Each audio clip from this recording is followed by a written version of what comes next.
আসসালামু আলাইকুম ওয়া রাহমাতুল্লাহি ওয়া বারাকাতুহু। আশা করি সবাই ভালো আছেন এবং ভালোর দলে আছেন।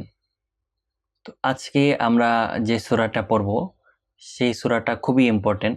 কারণ আল্লাহর নবী হযরত মুহাম্মদ সাল্লাল্লাহু আলাইহি ওয়াসাল্লাম বলেছেন, তোমরা যখন 2 রাকাত বিশিষ্ট কোনো নামাজ পড়বে তখন যেন সূরাতুল কাফিরুন এবং ইখলাস সূরা দিয়ে যেন পড়া হয়, অর্থাৎ কুল হুয়াল্লাহু আহাদ আর প্রথম রাকাতে হবে কুল ইয়া আইয়ুহাল কাফিরুন। এই দুইটা সূরা দিয়ে যখন পড়বে তখন এটার ফজিলত বরকত অনেক থাকে। তো এই প্রসঙ্গে অনেক ঘটনা আছে, যদি আপনারা জানতে চান কমেন্টসে জানাবেন, অবশ্যই সেই ঘটনাগুলো আমি ব্যাখ্যা করার চেষ্টা করব। তো এখন যদি ব্যাখ্যা করতে চাই ভিডিওটা অনেক লম্বা হয়ে যাবে, তো চলে যাচ্ছি সরাসরি সূরা মশক করার জন্য। আউযু বিল্লাহি মিনাশ শাইতানির রাজীম। বিসমিল্লাহির রহমানির রহিম। কু মিলবে লামের সাথে কুল। ইয়া এক আলিফ মাদের বামে লম্বা হামজা পাইলে 3 আলিফ টানতে হয়। এখানে একটু ভালো করে খেয়াল করেন। হ্যাঁ, এই দেখেন, এটা হচ্ছে এক আলিফ মাদ। হ্যাঁ, এবং এটা হচ্ছে এই যে লম্বা হামজা। কোনটা? এই যে এটা হচ্ছে লম্বা হামজা। তো এক আলিফ মাদের বামে লম্বা হামজা কয় আলিফ? 3 আলিফ। তাহলে কুল ইয়া, আ মিলবে ইয়ার সাথে আই। কুল ইয়া আই ইউ। হা মিলবে লামের সাথে হাল। কুল ইয়া আইয়ুহাল। কা জবর যদি খাড়া হয় এক আলিফ টানতে হয়। আজকে থেকে এই জবর যদি খাড়া হয় এক আলিফ টানতে হয়, এটা আমি আর বলবো না। বা জের যদি খাড়া হয় এক আলিফ টানতে হয়, পেশ যদি উল্টা হয় এক আলিফ টানতে হয়, এটা আর বলবো না। কারণ এইগুলা আপনারা হয়তো বা অলরেডি জানেন যে এগুলাতে এক আলিফ টানতে হয়। আপনাদের ভিডিও যদি দেখে থাকেন তাহলে অবশ্যই আপনার এইটা জানা উচিত। তাহলে কাফি, রু মিলবে ওয়াওয়ের সাথে রু মিলবে নুনের সাথে রুন। এক আলিফ মাদের বামে সাকিন ধরে পড়িলে 3 আলিফ টানতে হয়। কুল ইয়া আইয়ুহাল কাফিরুন। লা এক আলিফ মাদের বামে লম্বা হামজা পাইলে 3 আলিফ টানতে হয়। আ মিলবে আইনের সাথে আ। লা আ বু দু আ বুদু। মা জবরে বামে খালি আলিফ এক আলিফ টানতে হয়। তা মিলবে আইনের সাথে তা।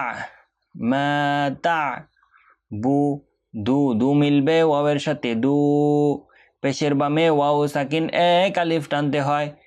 এক আলিফ মাদের বামে সাকিন ধরে পড়িলে 3 আলিফ টানতে হয়। তা'বুদুন। লা আ'বুদু মা তা'বুদুন। ওয়া লা এক আলিফ মাদের বামে লম্বা হামজা পাইলে 3 আলিফ টানতে হয়। ওয়ালা আ মিলবে নুনের সাথে আং। নুন সাকিনের বাম পাশে তা অক্ষর পাইলে ইকফা করে পড়তে হয়। তু মিলবে মিমের সাথে তুম আং তুম। আ বি দু মিলবে ওয়াওয়ের সাথে দু। পেশের বামে ওয়াও সাকিন এক আলিফ টানতে হয়। আবিদু না আবিদুনা। মা এক আলিফ মাদের বামে লম্বা হামজা পাইলে 3 আলিফ টানতে হয়। আ মিলবে আইনের সাথে আ। বু মিলবে দালের সাথে বদ। এখানে একটু খেয়াল করেন, আপনি যখন এই দালের উপরে সাকিন ধরবেন তাহলে কি হয়ে যাবে? সাকিন ধরলে, দালের উপর সাকিন থাকলে কলকলা করতে হয়, এটা আমরা জানি। তার মানে এখানে বদ এভাবে পড়তে হবে। ওয়ালা আনতুম আবিদুনা মা আ'বুদ। ওয়ালা এক আলিফ মাদের বামে লম্বা হামজা পাইলে 3 আলিফ টানতে হয় ওয়ালা আহ না জবরে বামে খালি আলিফ এক আলিফ টানতে হয় ওয়ালা আনা জবরে বামে খালি আলিফ এক আলিফ টানতে হয় বি দু মিলবে মিমের সাথে দুম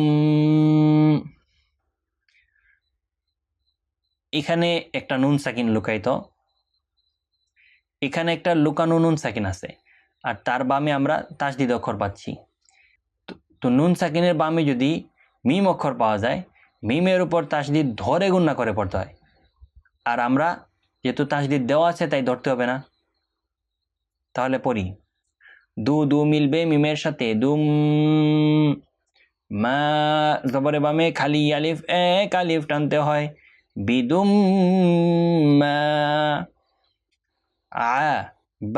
বা মিলবে তায়ের সাথে বাত এখানে দেখেন এখানে কিন্তু বা জবর একটা সাকিনুলা দাল ছিল তো আমরা জানি তাসদিদ অক্ষর এই সাকিন অক্ষর থেকে বেশি পাওয়ারশালী তো এই বা এর জবরটা সরাসরি কোথায় চলে যাবে ওই তাসদিদ অক্ষরে মিলে যাবে তাহলে বা মিলবে তায়ের সাথে বাত আবাদ তু মিলবে মিমের সাথে তুম আবাদ তুম এখন দেখেন এই 4 নাম্বার আয়াতটা এবং এই 2 নাম্বার আয়াতটা সেম কোনো পার্থক্য নাই তাই আমি এটাকে সরাসরি রিডিং এর মতো করে পড়ে যাচ্ছি ওয়া লা মিলবে নুনের সাথে আং তু মিলবে মিমের সাথে তুম ওয়ালা আং তুম বি দু না আবিদুনা মা আ'বুদু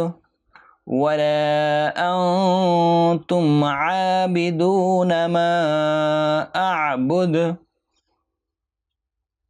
لا কু মিলবে মিমের সাথে কুম লাকুম দি মিলবে ইয়ার সাথে দি লাকুম দি নু কু মিলবে মিমের সাথে কুম লাকুম দিনুকুম ওয়ালি ইয়া লাকুম দিনুকুম ওয়ালিয়া দি মিলবে ইয়ার সাথে দি মিলবে নুনের সাথে দিন এই যে জেরে বামে ইয়া সাকিন এক আলিফ মাদ আর এক আলিফ মাদের বামে সাকিন ধরলেই 3 আলিফ